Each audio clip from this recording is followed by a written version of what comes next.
Boa tarde, pessoal. Sejam todos bem-vindos ao nosso terceiro encontro. Estamos aqui na sala das apresentações, né? Eu, Arielle, enfermeira, faço parte da equipe do CIEVES, a Fernanda, coordenadora do CIEVES, a Daniela, que também faz parte da equipe, e a doutora Regina. Então, conforme já passado anteriormente o cronograma para vocês, hoje nós vamos estar falando um pouquinho sobre as notificações, sobre os óbitos e sobre os sistemas. E já estava agendado, programado, então, hoje para a aula às 16h30. Voltando um pouquinho aqui, e já falando sobre as notificações, sobre o que foi conversado ontem, né, que a doutora Lígia e a Fernanda falaram e conversaram com vocês sobre os critérios de confirmação, que hoje, né, nós temos mais critérios, não é mais só o laboratorial, nem clínico epidemiológico, nós também temos o clínico de imagem, o clínico, e também as diferentes metodologias laboratoriais. E o que nós queremos chamar a atenção para isso? Que todas elas devem ser notificadas. Anteriormente, nós notificávamos apenas os resultados positivos. Hoje, nós precisamos notificar tanto os positivos quanto os negativos. Então, síndrome gripal, nós vamos notificar em qual sistema? No ESUS-VE, notifica.saude.gov.br. E síndrome respiratória aguda graves, RAG, nós vamos notificar no CIVEP-GRIPE.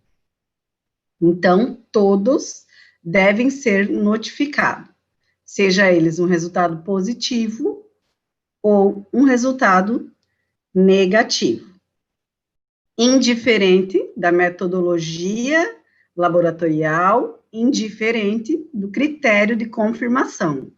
Vamos notificar todas as situações. Imediatamente, né, assim que tivermos o exame, seja ele teste rápido ou PCR, que tenha que aguardar o resultado. Já vou aproveitar aqui e chamar atenção para alguns detalhes. Quando nós falamos todos os casos, já tem vindo algumas dúvidas que são as seguintes. Eu fiz um exame hoje e testei negativo. Aí eu vou fazer um exame na semana que vem, porque eu tô com os sintomas e eu tô achando que mesmo assim eu estou com Covid, testei, fiz positivo. Mas depois de 7 dias eu vou lá e quero fazer novamente para saber, quero saber se eu continuo, né, apresentando ainda a doença, testo novamente, e depois de uma semana testo novamente, eu sou a louca da testagem, estou fazendo vários testes. Quero testar PCR, quero fazer um teste rápido, enfim. Vou notificar todas as vezes, mesmo que eu fiz um positivo no laboratório, um positivo na unidade de saúde, vou notificar sim. E o que tenho que estar atenta para essas notificações? Isso eu vou falar várias vezes, tá? Vocês vão me escutar repetindo várias vezes. Tem que estar atento à grafia. Então, se vocês estão notificando eu, Arielle, mais de uma vez, porque eu fiz um teste que deu negativo, depois de 7 dias eu fiz um que deu positivo, depois de 7 dias eu quis fazer mais um que deu positivo de novo, aí fiz mais um para saber se eu posso voltar ao trabalho, enfim, estou repetindo várias vezes os exames, mesmo que não tenha recomendação, eu estou fazendo, eu vou notificar. Então, eu vou ter que ter a atenção de notificar com a mesma grafia, Arielle, e não Arielle, e não Ariela, com o mesmo sobrenome, com a mesma data de nascimento, com o mesmo nome da mãe. Por quê? Porque se não for assim, vai gerar duplicidades. Nós vamos falar isso mais à frente, sobre as duplicidades. E, como eu disse, eu vou repetir mais vezes essa questão da atenção nessas informações do paciente, certo? Então, o que é que mudou agora, com essa nova versão do manual, é que todos os casos devem ser notificados, sejam eles positivos ou negativos. Todos os casos assintomáticos, com confirmação laboratorial, também devem ser notificados. Então, eu estou assintomático, fiz um exame, às vezes porque eu era um contato, né, de algum caso positivo, enfim, por N razões eu resolvi fazer, deu positivo, ou deu negativo, eu preciso também notificar.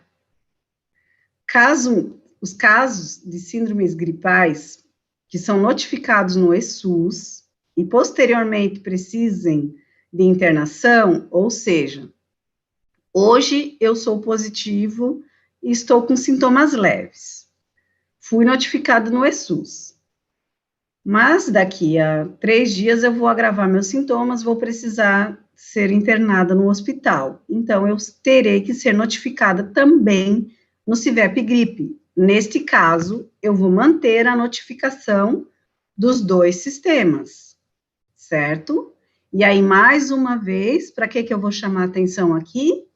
Para grafia, para data de nascimento, para o nome da mãe, para todas as informações do paciente, das minhas informações, que eu estou me utilizando como exemplo, sejam iguais nos 2 sistemas, porque depois nós vamos ver que o Boa Vista, que é o sistema de integração, ele vai pegar as informações de todos os outros sistemas para juntar, para unir. Então, precisa estar igual para não gerar duplicidade. E ali é só, nós registramos, né, as notificações de mesmo paciente devem ser digitadas com a mesma ortografia de nome da mãe, data de nascimento, para que não haja duplicidade. Completar e encerrar as notificações. Sempre, as notificações têm que estar completas com todas as informações que vocês possuem do paciente. Chamamos mais atenção aqui, principalmente para o CIVEP. Todas as informações, tá? Completar e encerrar. No ESUS, quando vai fazer que solicitou o PCR, fez a notificação que foi solicitado. Depois tem que retornar e evoluir o caso, e encerrar o caso. O que eu já deveria ali ter falado no início, mas assim, ó, qual é o objetivo dessa apresentação dos sistemas hoje? É mais explicar e expor como está funcionando, né, a questão do Boa Vista, da integração dos sistemas, dessas duplicidades, dessas inconsistências, pontuar as coisas que modificaram, os detalhes. Por quê? Porque nós já tivemos uma aula anteriormente sobre como notificar, como encerrar, vocês lembram? Teve os passo a passo, foram feitos manuais, inclusive se vocês quiserem assistir essas aulas, elas ficaram gravadas, estão gravadas no canal do YouTube do COSEMS. Então, vocês podem procurar e estar revendo essas aulas. E hoje a gente vai estar mostrando algumas que teve poucas alterações, né? Na verdade, os sistemas vão se adaptando assim como a doença também vai tendo, a gente vai aprendendo a cada dia, vai tendo mudanças, então o sistema também vai tentando se adaptar, e quando o sistema não consegue acompanhar, também a gente acaba adaptando algumas informações, certo? Então, aqui, o objetivo dessa aula de hoje não é mostrar o passo a passo de como fazer a notificação, isso nós já fizemos. No ESUS, o que é que nós pontuamos aqui? Que vem muitas dúvidas dos casos assintomáticos. Então, para encerrar uma ficha, ou para concluir a ficha, para salvar, ela só salva se colocar a data da coleta do início dos sintomas. Mas eu sou assintomática, eu não tenho a data do início dos sintomas. Como que eu vou colocar? Então, eu coloco a data da coleta, em vez de colocar o início dos sintomas. E aí, outra dúvida que veio, como evoluir esse caso?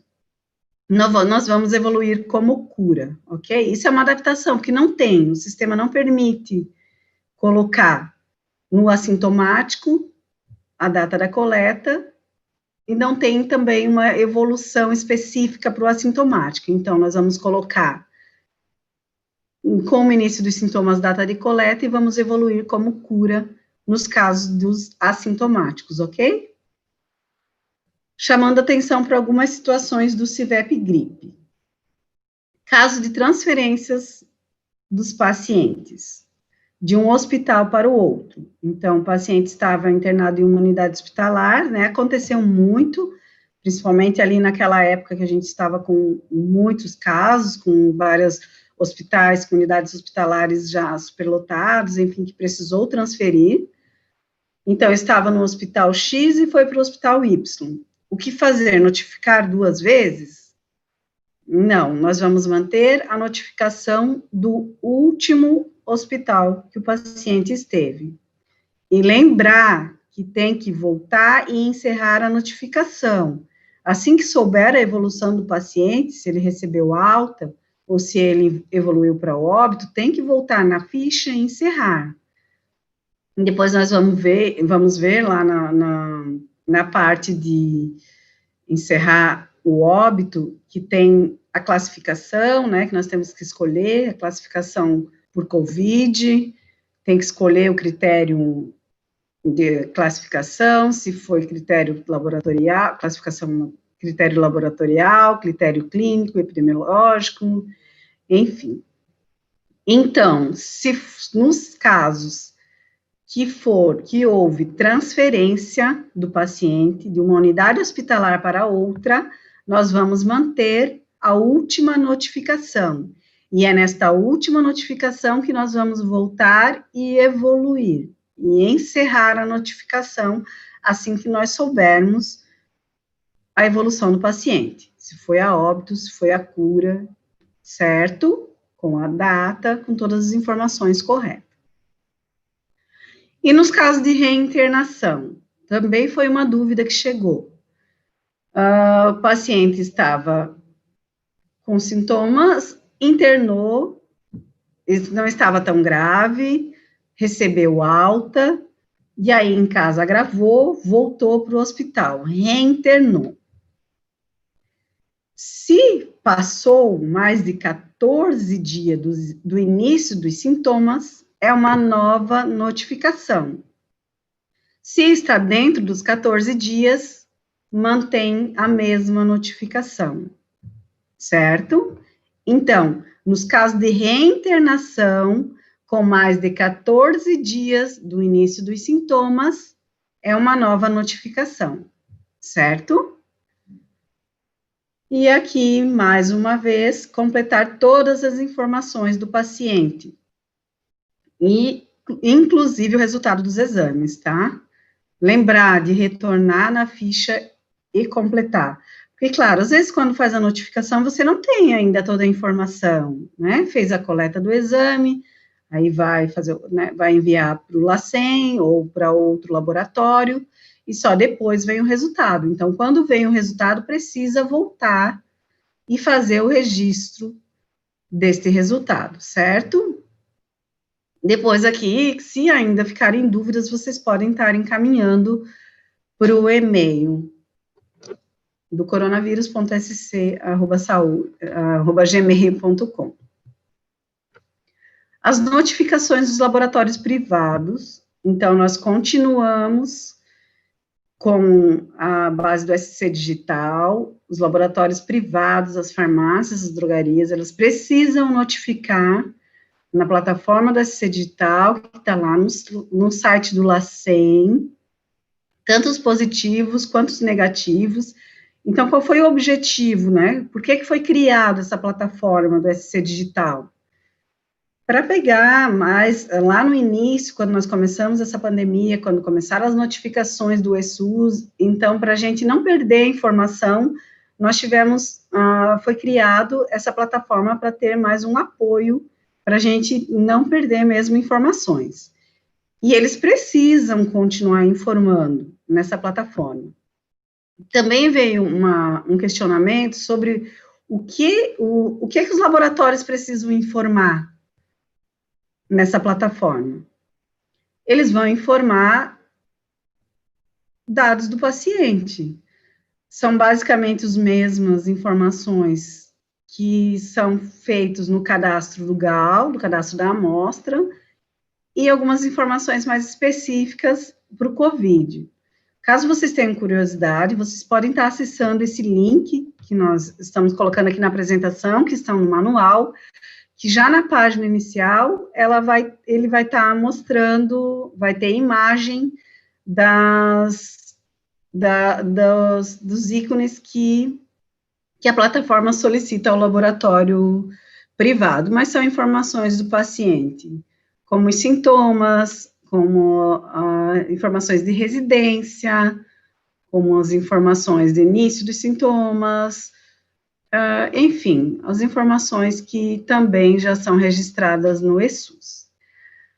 Esses laboratórios privados, as farmácias, drogarias, além de informar do LACEN, na plataforma do SC Digital, todos os exames positivos e negativos, eles precisam informar aos municípios os pacientes positivos. Ou seja, os municípios precisam também estar definindo fluxos com esses laboratórios. O que a gente acaba recebendo muitas situações, né, que os municípios acabam nos reportando que os laboratórios privados não estão informando. Então, o que nós orientamos? Que os municípios conversem com os laboratórios privados e que, se for necessário, que acione a Visa Municipal, para que o fiscal vá até o laboratório e que tome as providências cabíveis. Então, neste caso aqui, a vigilância sanitária precisa ser acionada, porque eles precisam notificar. Se não está acontecendo isso, o município precisa identificar e precisa estar conversando com o laboratório, se necessário, acionando a Visa Municipal, certo? Esse fluxo não mudou. A gente já tem ele desde o início da pandemia. Aqui, voltando a falar das duplicidades e dos nossos dados, né, dos sistemas. O que é importante? Corrigir duplicidades enviadas pela equipe do CIEVS. Então, nós vamos ver ali nos próximos slides como que é a nossa rotina diária da equipe aqui que trabalha com os dados, aqui, a equipe do CIEVS, e da equipe do Boa Vista, do CIASC. E são trabalhos diários. Então, nós vemos as duplicidades diariamente. E nós encaminhamos um e-mail para as regionais de saúde, e essas encaminham para os municípios com as duplicidades que nós encontramos, né, que o sistema identifica e que nós também identificamos manualmente. Então, nós precisamos que os municípios corrijam estas duplicidades. Por quê? Porque se não corrigir, elas retornam no outro dia como duplicidade e elas estão sendo contabilizadas como duplicidades. E a gente tem visto que muitas não estão sendo corrigidas, porque a gente vê o mesmo nome dia após dia. Olha, a fulana está aqui novamente, a fulana está aqui novamente, ó, ainda está aqui, ainda está aqui. E a fulana está sendo contada 2 vezes, 3 vezes, às vezes 4 vezes, porque, como eu falei, o sistema, ele não vai saber se o Souza é com Z ou se o Souza é com S, e nem nós aqui, nós não vamos poder excluir, eu acho que o Souza é com Z, porque é mais comum com Z, não podemos. Então, nós precisamos enviar para que vocês façam essa correção.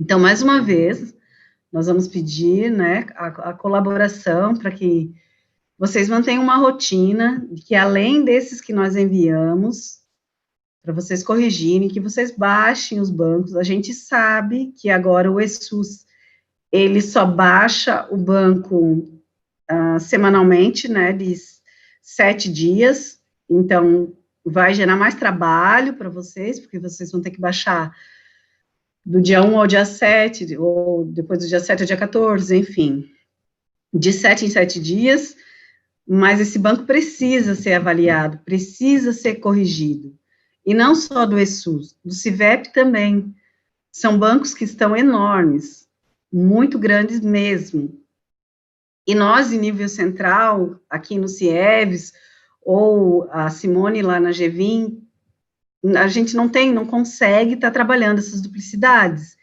Então, mais uma vez, enquanto município, precisa, sim, baixar, avaliar, corrigir as inconsistências e excluir as duplicidades. certo? Porque você não vai estar contabilizando mais de uma vez. Junto a isso, o Ministério da Saúde, ele fez essa avaliação de duplicidades também, porque ele está pensando em fazer a integração desses bancos, CIVEP e ESUS.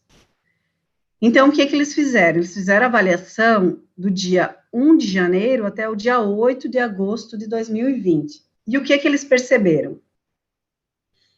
Que dentro do CIVEP Gripe, apenas dentro do CIVEP Gripe, de 11.860 notificações, 1.146 são duplicidades.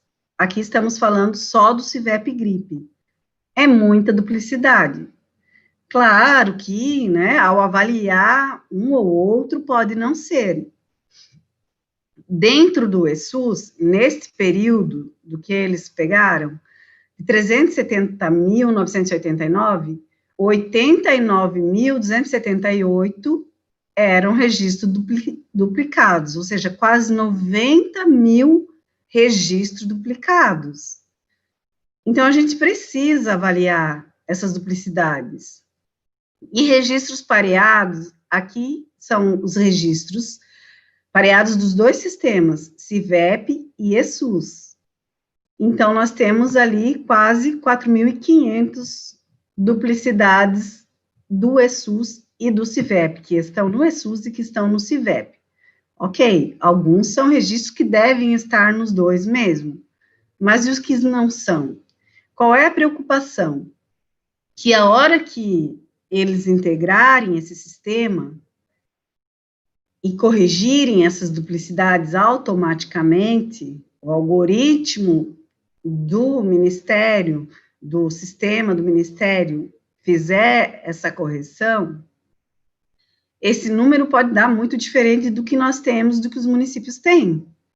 Porque se formos pensar em ali 89 mil, pelo menos 40, um pouco mais, né, de 45, quase 45 mil seriam duplicidades, seriam a menos esses registros, e a gente sabe que talvez nem tudo isso seria. Então, corre o risco de a gente ter uma diferença grande depois nesses dados.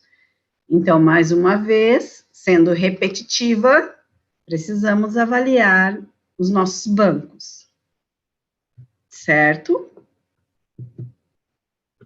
Agora, falando um pouquinho da nossa rotina aqui, enquanto CIEVES, enquanto CIVEP, enquanto Boa Vista. Então, já é de conhecimento de todos, né, que nós trabalhamos com o sistema Boa Vista. O Boa Vista, ele é um sistema dentro do CIASC. O CIASC é o Sistema de Informação e Automação de Santa Catarina. Lá tem uma equipe que está trabalhando conosco com o COVID.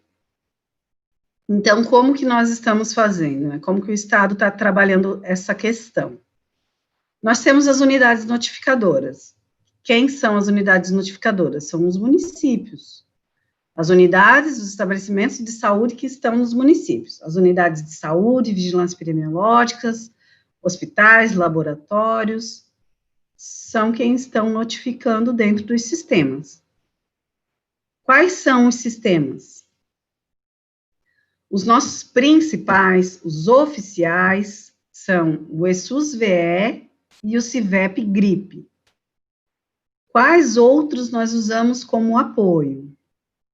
O SC Digital, já conversamos um pouquinho sobre ele, o GAL, o e-mail dos óbitos, mais para frente nós vamos conversar um pouquinho mais sobre esse fluxo de notificação dos óbitos, e o SIM, que é o Sistema de Informação de Mortalidade. Então, o Boa Vista, ele vai integrar todos esses sistemas. E aí, aqui, eu vou falar mais uma vez, que se uma pessoa está notificada no ESUS, eu, por exemplo, meu nome, muitos escrevem Arielle, outros Arielle, Ariela, às vezes até brinco com minhas amigas que erram, enfim. Então, eu fui notificado lá no ESUS como Arielle. Aí agravei para o CIVEP como Ariela. Aí também fiz particular, e aí Arielle. Eu sou 3 pessoas para o sistema. Então, precisamos ter cuidado quanto a isso. E aí, essas 3 pessoas, o Boa Vista vai pegar, né, tem os algoritmos, eu não vou me aprofundar nessa parte mesmo, porque eu não entendo, vai ajustar esses dados e vai gerar uma planilha e enviar para a equipe aqui do CIEVES, né? E aí nós vamos analisar essas duplicidades. Vamos olhar da onde ela está vindo, qual é o sistema de origem, se veio do SC Digital, se veio do ESUS, se veio do CIVEP Gripe. Aí eu vou ver que a Ariela veio do SC Digital, a Arielle veio do ESUS, a Arielle veio do CIVEP Gripe.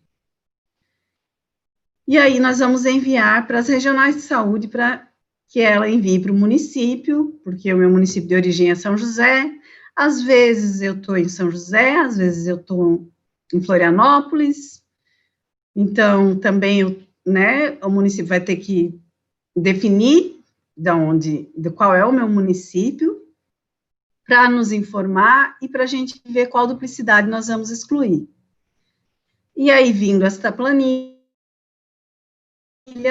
nós verificamos todos esses óbitos, vemos o que é possível excluir ou não, e devolvemos para a equipe do CIASC. A mesma coisa nós fazemos com os óbitos.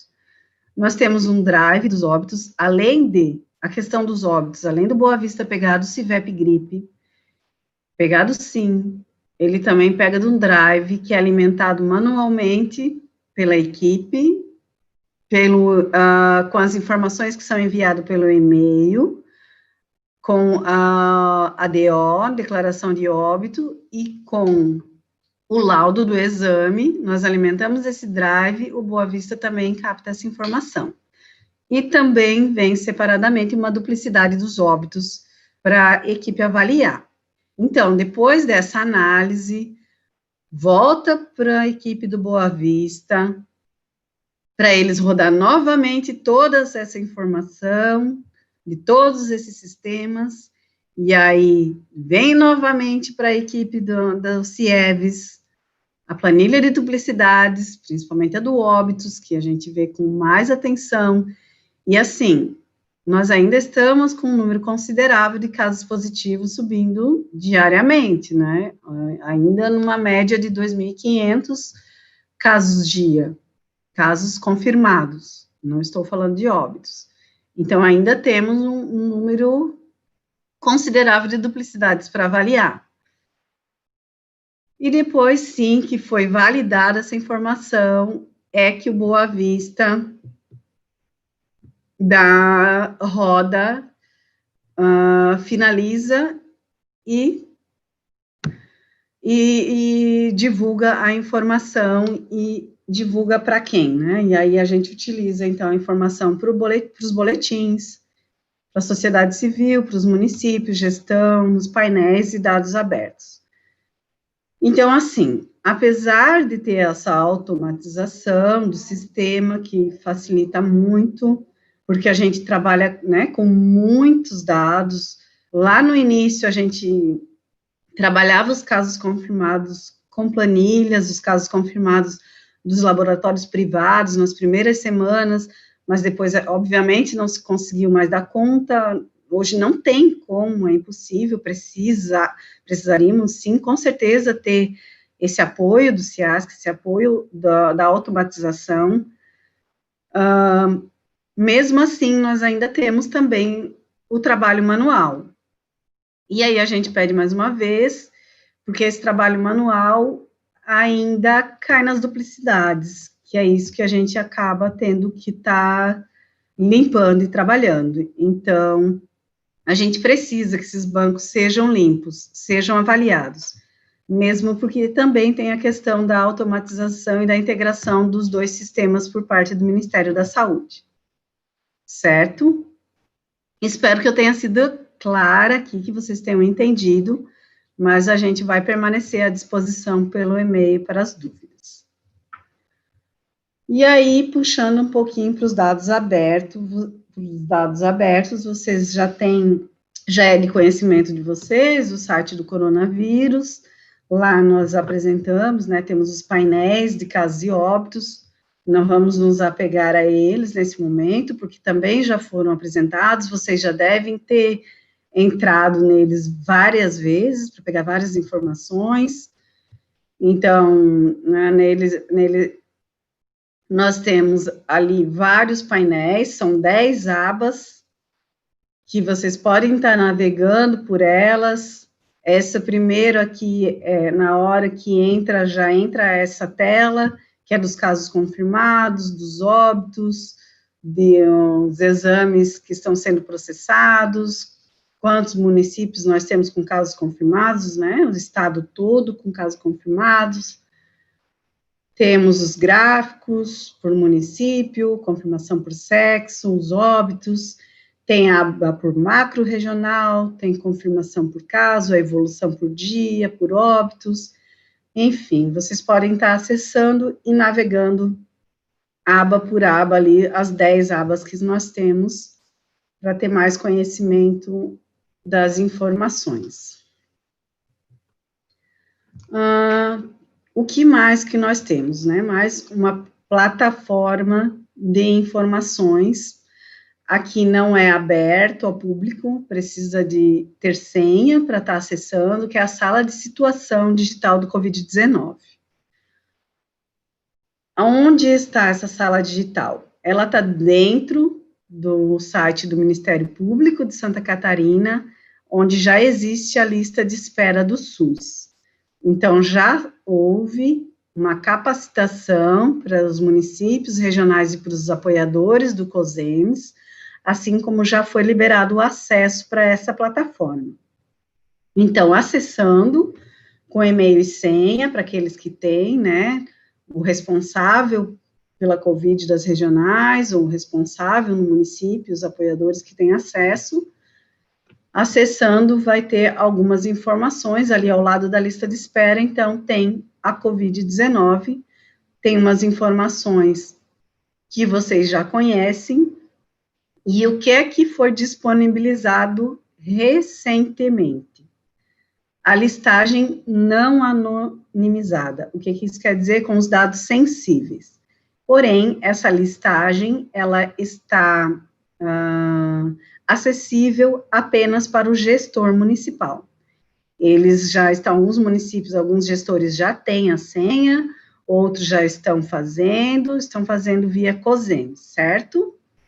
Então, o gestor municipal consegue ter acesso às informações do seu município, dos casos confirmados, dos óbitos e da relação geral, dos dados sensíveis. O que a gente quer dizer com isso? Vai saber o nome da pessoa, vai saber a data de nascimento, vai saber a idade, vai ter as informações.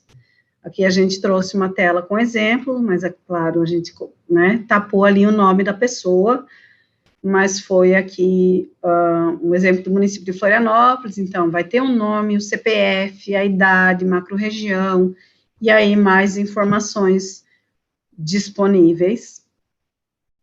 Lembrando que apenas o gestor tem acesso a essa informação, ok? E aí a solicitação de senha está sendo feita via COSEMS. Notificação de óbitos. Então, como que nós estamos fazendo esse fluxo? Não mudou, nós permanecemos com o mesmo fluxo já há um bom tempo.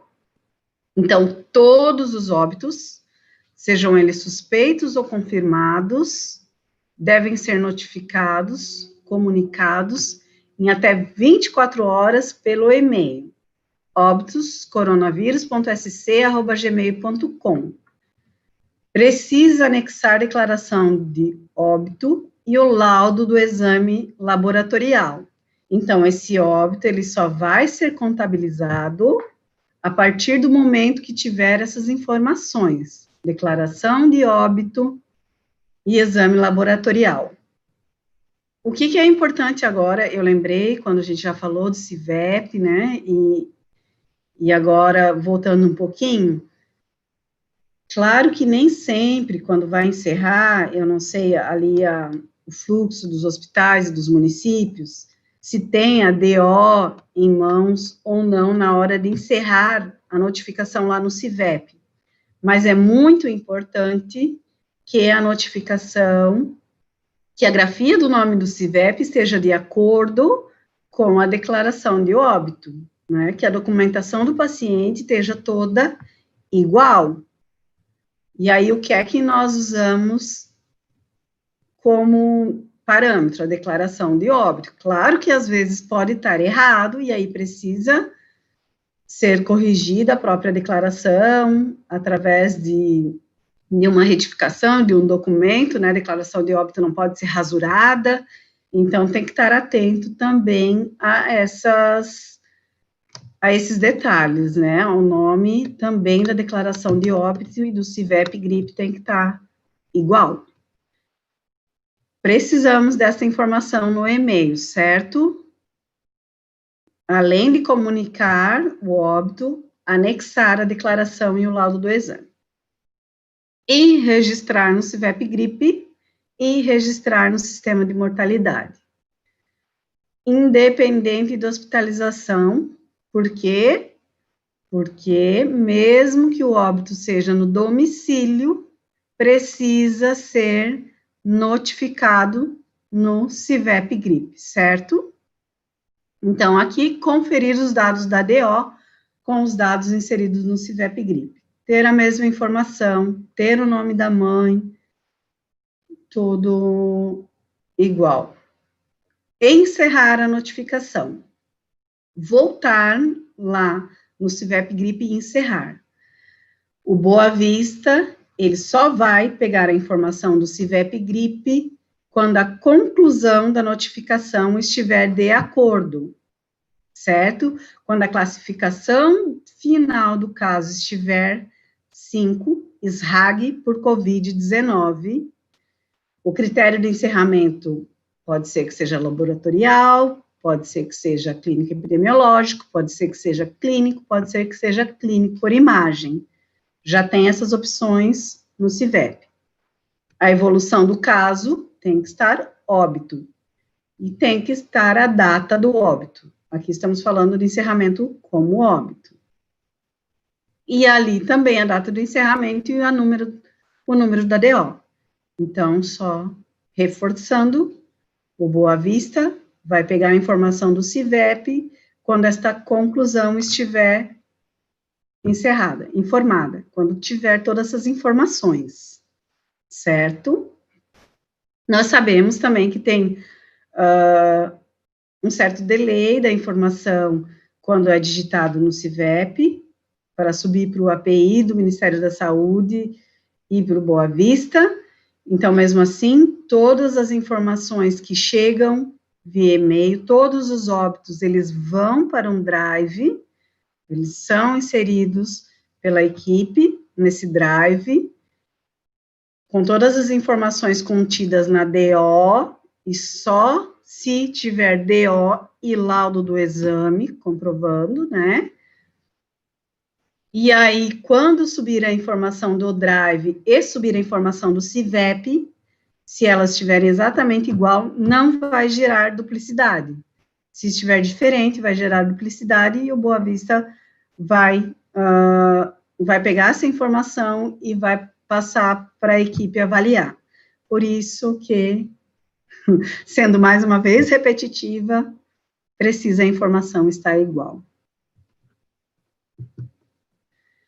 Agora eu vou passar a palavra para a doutora Regina, ela vai conversar um pouquinho sobre os óbitos. Boa tarde, então, a todos, né? Eu sou médica infectologista da Diretoria de Vigilância Epidemiológica e junto com outros colegas, então, a gente integra também a equipe de apoio, né, do CIEVES. Então, conversando agora um pouco sobre essa questão dos óbitos, eu estou sem acesso aos slides, meninas. Deixa eu... Isso. Tá. Então, só lembrando que a COVID-19, ela tem um Código Internacional de Doença, ela tem o CID-10, né? Então, que é o B34.2, que é a infecção por coronavírus de localização não especificada. E eu ainda tenho o U07.1, que é o COVID-19 vírus identificado, e o U07.2, que é o COVID-19 quando o vírus não está identificado, ou seja, não sofreu identificação laboratorial, então é uma identificação clínico-epidemiológica. Então, sendo assim, né, como está escrito, você vai mencionar, quando colocar a infecção pelo coronavírus, o B34, e do lado deve constar também esse marcador, esse código marcador, se é o U07.1 ou o U07.2. Caso suspeito, também vai ter o B34.2, só que do lado a identificação vai ser o U07.2. Então, como está projetado aí no slide? Caso confirmado laboratorialmente, B34.2, com o código marcador U071. Caso confirmado clínico-epidemiológico ou clínico-imagem e clínico, ele vai com o B34.2 e a identificação U07.2.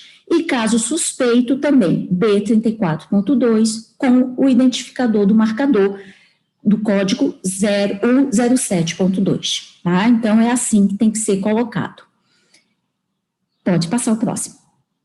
A declaração de óbito. Então, a causa básica de morte é a doença ou circunstância que iniciou a cadeia de eventos, né, que agiram diretamente a morte.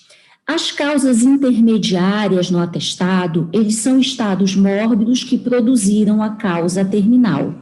E a causa terminal é a doença ou estado mórbido que causou diretamente a morte. Né? Isso depois a gente vai colocar uns exemplos de preenchimento, onde vai ficar bem claro essa questão da causa básica, das causas intermediárias e da causa terminal. As causas associadas ou doenças associadas, elas vão ser outras condições diversas que podem ter contribuído para a morte, mas que não entraram como consequência determinante desse óbito, tá? Então, elas são registradas numa outra parte que a gente chama de parte 2. Essa parte da causa básica, das causas intermediárias, causa terminal, elas ficam na parte 1 da declaração. E a parte 2, então, é essa parte das causas associadas ou condições ou doenças associadas que contribuíram, mas que não foram consequências determinantes do óbito. Vamos para isso. Então, aqui, como a gente vê, já um exemplo, tá? Então, eu vou ter, se a gente for de baixo para cima, vamos fazer esse caminho. Eu tenho essa parte 2, onde eu vou colocar as comorbidades, ou seja, as doenças associadas, e vou subindo, né, na causa direta, imediata ou terminal. Então, eu vou colocar a causa básica do óbito, né, da morte, depois as causas intermediárias, e aqui eu não preciso preencher todos essas linhas, tá? Muitas vezes a pessoa ela não tem essas 4 características para a gente colocar de causa intermediária entre a causa básica e a causa imediata. Muitas vezes eu tenho uma causa básica e a causa imediata, ou então tem uma causa básica, uma causa intermediária e a causa imediata, tá? Então, não é obrigatório eu preencher a linha A, B, C e D, mas eu tenho que ter a causa básica e a causa imediata ou causa terminal, tá? E se eu tiver causa intermediária, eu vou colocar a causa intermediária. uma atenção que a gente chama aqui, a questão do CID, tá? Não preencher é um espaço destinado aos codificadores dos serviços de estatística dos municípios, e lembrando que a DO, ela é de responsabilidade médica, incluindo as causas do óbito e a assinatura do documento. Tá? Então, é o médico que preenche a declaração de óbito. Ele tem uma responsabilidade tanto ética quanto jurídica no preenchimento dessa declaração. Tá? Então, vamos seguindo. O preenchimento da declaração de óbito. Então, essa questão das condições e causas. A terminologia, então, oficial para registrar o coronavírus é Covid-19. Não é coronavírus, tá? Porque o coronavírus, na verdade, é a família de todos esses vírus respiratórios que fazem parte, então, dessa grande família que é o coronavírus. Dentro dessa família de coronavírus, foi identificado um vírus responsável por essa pandemia que nós estamos vivenciando, que é a Covid-19, tá? Então, é ela que é a terminologia oficial, então é ela que deve ser registrada, tá? Então, a Covid-19, ela deve ser registrada no atestado médico de causa de morte para todos os óbitos que a doença causou ou que a gente desconfia que tenha causado, ou ainda que contribuiu para o óbito, tá? Então, assim, mais uma vez, eu posso ter certeza que foi a Covid-19 que causou aquele óbito, eu coloco. Eu posso ter suspeita de que foi a Covid-19 que causou esse óbito, eu coloco, tá? Porque eu assumi essa suspeita. Ou então, eu sei que ela pode não ter sido o agente causal direto do óbito, mas ela contribuiu para esse óbito, então eu também vou registrar. Ah, então, são essas as formas que eu vou registrar a Covid-19. Então, esse registro, ele deve ser feito na parte 1 da DO, com respeito à ordenação da cadeia causal, tá? A gente vai iniciar pela causa básica, na última linha do atestado. E as consequências, as causas sequenciais, eu vou colocar acima. E no final, né, na última linha, né, ou se a gente olhar de cima para baixo, ela vai ser a primeira linha, o que levou ao óbito imediato desse paciente.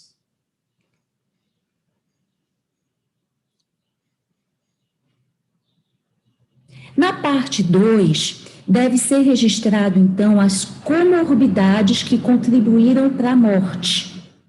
E aqui a gente coloca também que em algumas situações, de acordo com o julgamento médico, a COVID pode não fazer parte da cadeia inicial do óbito.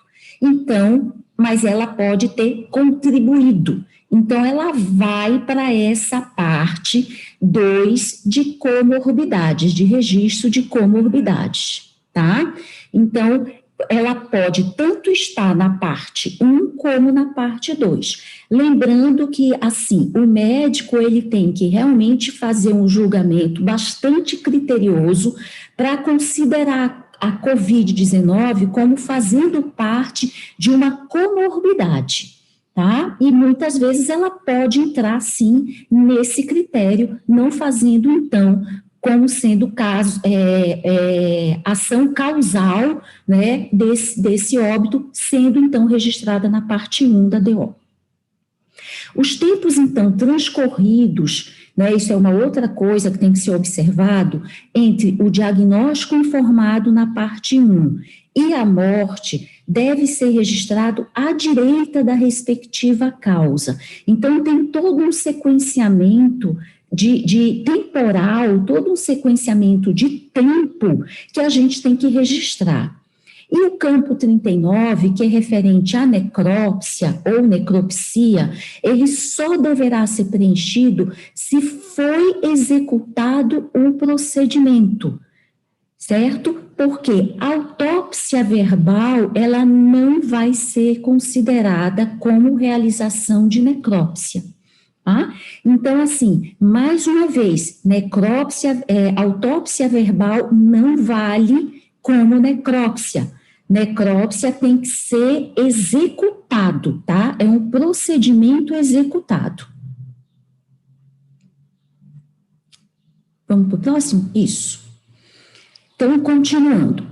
Se no momento do preenchimento da DO a causa de morte ainda não estiver confirmada para a COVID, ou seja, eu não tenho o diagnóstico, então o médico vai registrar como suspeita. Então, a gente viu que no atestado eu posso colocar tanto o caso confirmado como o caso suspeito, tá? E o preenchimento da suspeita de COVID, ela é internacional. Então, eu escrevo mesmo, suspeita de COVID-19. Ah, eu não preciso ficar esperando, né, um exame confirmatório para colocar isso num atestado de óbito, ou na declaração, sendo mais objetiva, tá? Então, faz parte do preenchimento em nível internacional. E por que a gente faz isso? Porque a gente quer captar todos os óbitos possíveis causados por essa doença. Então, a confirmação ou o descarte da COVID, ela vai ficar sob responsabilidade das secretarias municipais e das secretarias estaduais. Ao manusear a ADO, considerar as medidas de biossegurança, né, que já estão contempladas nessa nota técnica, a 04/2020, e na coluna do CID, não digitar o código U sozinho na linha, ele vem sempre acompanhado do B34.2, tá? Então, o B34.2, só relembrando, ele serve tanto como CID para COVID-19 confirmada como suspeita, e aí, ao lado, vem o código, né, que vai indicar se é um caso confirmado laboratorial ou se é um caso que foi suspeito por outros critérios, né, clínicos, epidemiológico, radiológico, né, mas que não teve ainda a confirmação laboratorial. Casos de óbito confirmados laboratorialmente para a COVID-19. Então, agora a gente vai ver exemplos de preenchimento da declaração de óbito. Então, aqui eu tenho um caso clínico. Um paciente de sexo masculino, 45 anos, com hipertensão arterial e obesidade mórbida há 15 anos, que evoluiu para óbito. A história dele, então, ele foi admitido no hospital com quadro de infecção respiratória aguda, 3 dias antes do óbito. Olha a questão temporal, como ela vai ser importante, porque isso eu vou ter que colocar na DO. No dia seguinte, ele progrediu para pneumonia, 2 dias antes do óbito. O quadro agravou, apresentando insuficiência respiratória aguda, horas antes do óbito. Aqui eu não preciso colocar que foi 3 horas, que foi 4 horas, que foi 2 horas, não preciso. Se eu colocar como horas, já é suficiente. Foi realizado o teste laboratorial para COVID-19 com resultado positivo. Então, vamos olhar aqui o exemplo dessa DO, começando pela parte 2, né? Vamos de baixo para cima, como foi no exemplo lá no primeiro que a gente trouxe. Então, eu tenho 2 condições mórbidas para colocar nessa parte 2 da DO, que é a obesidade mórbida e a hipertensão arterial que esse paciente tem. E eu sei que isso foi há 15 anos, que ele já tinha isso. Tá? Então, eu registro esse tempo. E aí, depois, eu sei que a causa base desse óbito foi a COVID-19. Então, eu coloco, ela teve uma evolução de 10 dias. Então, ele evoluiu para uma infecção respiratória aguda, depois para uma pneumonia e para a insuficiência respiratória aguda, que foi a causa imediata do óbito, tá? Então, assim, aqui, por exemplo, vamos ver já uma outra coisa, causa básica COVID-19. Se eu não colocar infecção respiratória e colocar só pneumonia, pode. Aí, eu posso colocar COVID-19, pneumonia e a causa imediata que levou ao óbito, que foi a insuficiência respiratória aguda. Posso colocar também dessa maneira, não é errado, tá? Então, mais uma vez, não é obrigatório ter os 4 linhas preenchidas, né? A DO pode ter 3 linhas preenchidas, pode ter até 2 linhas preenchidas, dependendo da causa de óbito, tá? Acho que a gente tem outro exemplo, né? O exemplo 2. Então, eu tenho essa pessoa de 49 anos que relatou um quadro febril. Aqui, casos confirmados, desculpa, a gente não lia aqui a parte de cima. Casos confirmados por outros critérios ou suspeitos para a COVID-19. Aqui eu não vou ter confirmação laboratorial. Então, eu tenho esse indivíduo de 49 anos que relatou o quadro febril diário há 15 dias atrás, com controle da febre em domicílio. Ela foi admitida no hospital com quadro de insuficiência respiratória aguda, 9 dias antes do óbito, que se agravou, evoluiu para síndrome respiratória aguda grave 2 dias após a admissão. Os familiares relataram que a falecida era portadora de diabetes tipo 2 há 15 anos e que esteve em contato com um paciente com COVID-19, ou seja, ela tem a história de contato. Houve para exame laboratorial para COVID-19, porém não se teve acesso ao resultado até a emissão da DO, tá? Porque é uma outra coisa, gente, a gente não pode voltar? Isso, a gente não pode ficar esperando, né, um exame para poder preencher a DO. A DO, ela tem tempo para ser preenchida, então também isso a gente tem que observar. Então, mais uma vez, o que é que eu tenho aqui nessa declaração de óbito?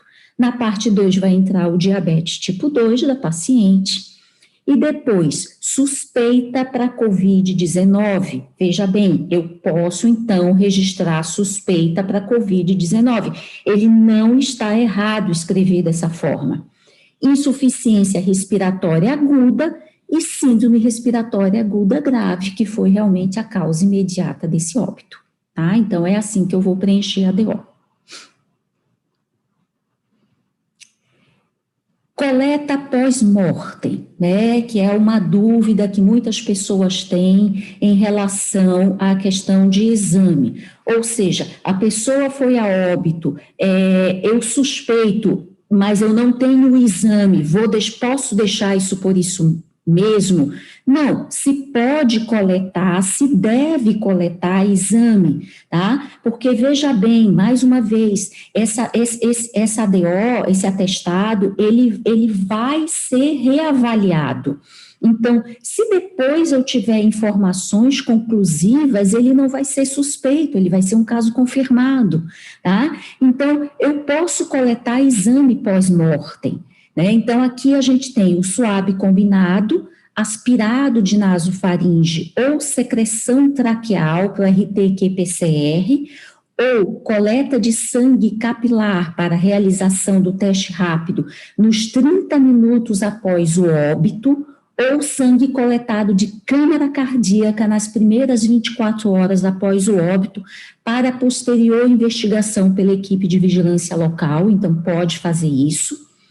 As amostras pós-óbito para RT-qPCR, elas devem ser coletadas até 12 horas após o óbito, preferencialmente ainda no ambiente hospitalar, porque todas essas coletas, elas exigem paramentação adequada, e nessas situações, a amostra de secreção traqueal parece ter maior positividade na análise molecular, tá? Volta, por favor, que tem ainda o último para a gente ler. E caso não tenha sido possível coletar a amostra pós-mortem do paciente, avaliar com o hospital a disponibilidade de soro para a realização de teste rápido, desde que a amostra tenha sido coletada em tempo oportuno, tá? Lembrando que aqui eu não vou ter esses materiais, né, de câmara cardíaca ou de aspirado de nasofaringe, então aqui eu vou ter soro. E aí eu tenho que ver o tempo, né, após 7 dias do início dos sintomas, de preferência, né, esse material, ele é melhor até a partir do 10º dia, então eu tenho que levar isso em consideração, tá? Agora vamos para o próximo.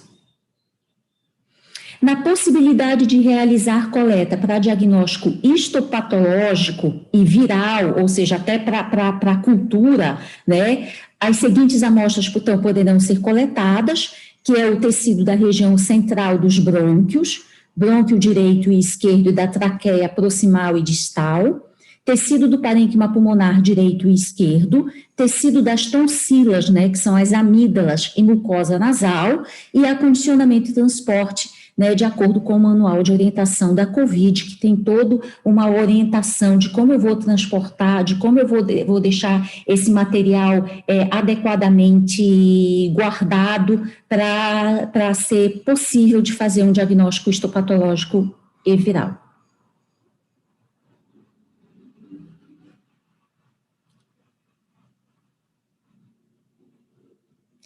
Vamos passar as dúvidas?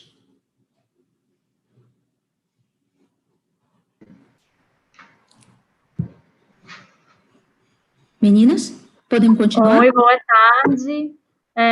Posso passar as dúvidas, doutora Regina? Só porque a gente precisa voltar, sair da apresentação. E eu vou voltar, então, daí a gente vai respondendo, pode ser? Pode ser. Então tá.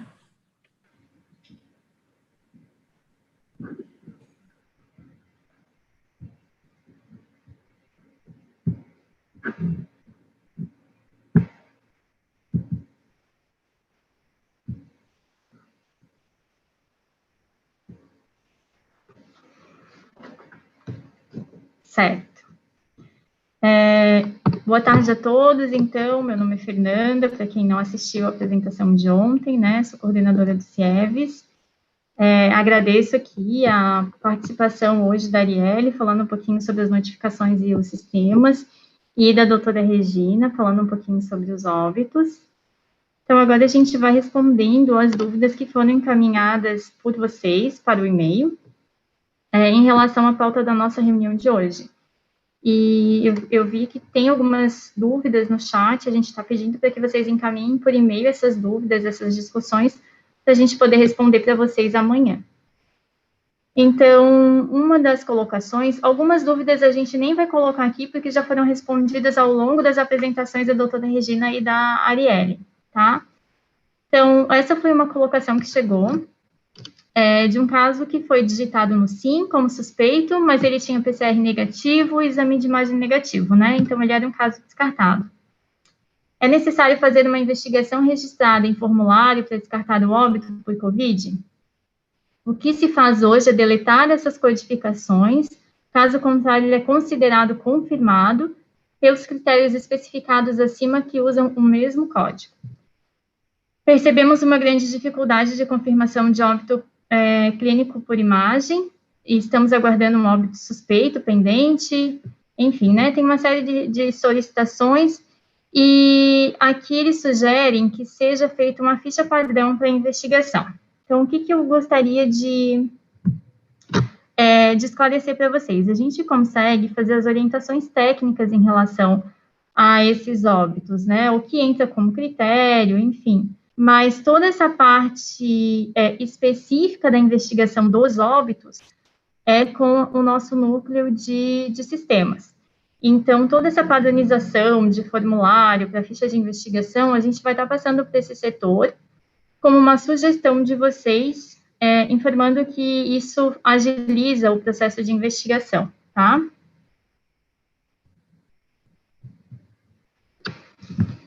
Segunda dúvida em relação aos óbitos confirmados para COVID. Como devem orientar os velórios? Então, sim, a partir do manual, desse nosso manual e da atualização, e das atualizações, né, do CDC. Para casos leves, o fim do período de transmissão é mais ou menos 10 dias, e eles ainda consideram para casos graves, ou seja, aqueles casos que estão internados, um período de 20 dias após o início dos sintomas. Então, teoricamente, após esse período, a pessoa não está mais transmitindo, né? Então, ela poderia, sim, ser velada de caixão, não precisaria ser lacrado, poderia ser feito o velório, porém, tem que observar as regras sanitárias, que não pode haver aglomeração no velório. E tampouco contato ainda, né? Mesmo que a gente esteja falando de não existe mais transmissão, mas não ter esse contato, né, com a pessoa que foi a óbito, esse contato muito próximo, né? Você pode ter então, depois de 20 dias do início dos sintomas, para os casos graves que evoluíram a óbito, poderia, sim, realizar velórios, desde que respeitando o número máximo de pessoas no velório, né, a questão do ambiente e tudo, e a questão também da precaução individual e também essa questão de não ter muito contato, né, beijar, enfim, abraçar a pessoa que foi a óbito, tá? 3, o paciente internou em UTI com COVID confirmado, no dia 12 de agosto, falecendo na UTI no dia 9 de 9. De novo, é a mesma pergunta, né? Qual a orientação para velório, lacre o caixão? Então, eu já falei anteriormente, né? Aqui só dei um exemplo, mas é a mesma orientação acima. Paciente internado com SRAG, com confirmação laboratorial de COVID, se o óbito ocorre bem mais de 20 dias após o início dos sintomas, paciente com internação prolongada em UTI, que venha a falecer por complicação da internação, como, por exemplo, por IRAS, os cuidados com o corpo podem ser dispensados para o funeral? Vocês estão vendo que são perguntas diferentes e a mesma resposta, né?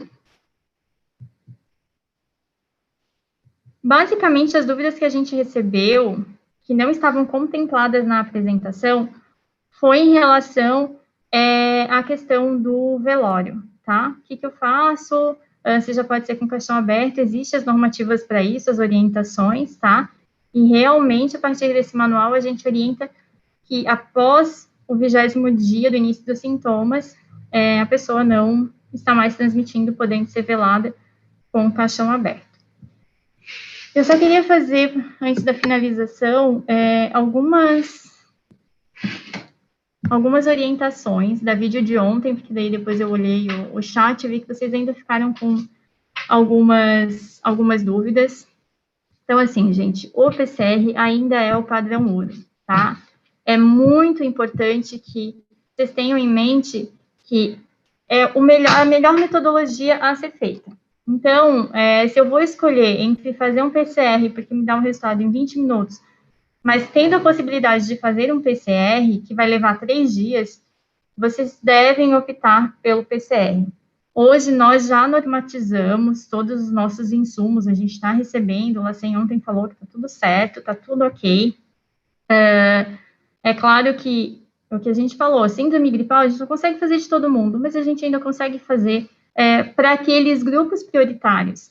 Então, continue enviando, sim, para PCR. A gente tem recebido informações de alguns municípios do Oeste que não encaminham amostras de PCR há mais de 30 dias, porque eles estão priorizando as coletas, as metodologias de teste rápido, seja ele sorológico, seja ele por antígeno, tá? Então, a gente orienta que vocês continuem priorizando o PCR, porque mesmo o teste rápido por antígeno, comparativamente ao PCR, o PCR é muito melhor, digamos assim, tá? E só deixar claro também que, assim, notificamos todo mundo. A Arielle falou bastante isso, né, que isso foi uma atualização que foi feita agora nesse manual. Então, assim, notificam todos, independente do resultado, se positivo ou negativo, independente da metodologia, tá? E para amanhã, gostaria que vocês dessem de novo uma lida no manual, mandassem as perguntas, porque a gente vai conseguir ver até o final da manhã as dúvidas. Acho que amanhã vai ser a nossa reunião mais longa, né, porque a maioria das nossas dúvidas são referentes a essa questão do isolamento, dos testes, mas deem uma olhadinha de novo naquela aula, explicando a questão do período de viremia, o PCR, as metodologias, os anticorpos, os testes sorológicos, as diferenças, para que quando a gente converse com vocês amanhã, isso esteja mais claro na mente de vocês, tá? E a Arielle está me passando aqui que sobre a DO, nós temos um vídeo do Dr. Eduardo Campos, que é o médico infectologista da DIV também, que está disponível no canal da diretoria no YouTube. Então, se vocês tiverem algumas dúvidas, tem um vídeo lá falando sobre DOs, tá? Então, nosso próximo encontro vai ser amanhã. A pauta da webconferência de amanhã é investigação, monitoramento, rastreamento e o isolamento. As dúvidas continuem enviando para o e-mail coronavírus.sc@gmail.com e nós aguardamos todos vocês. Um abraço e até amanhã.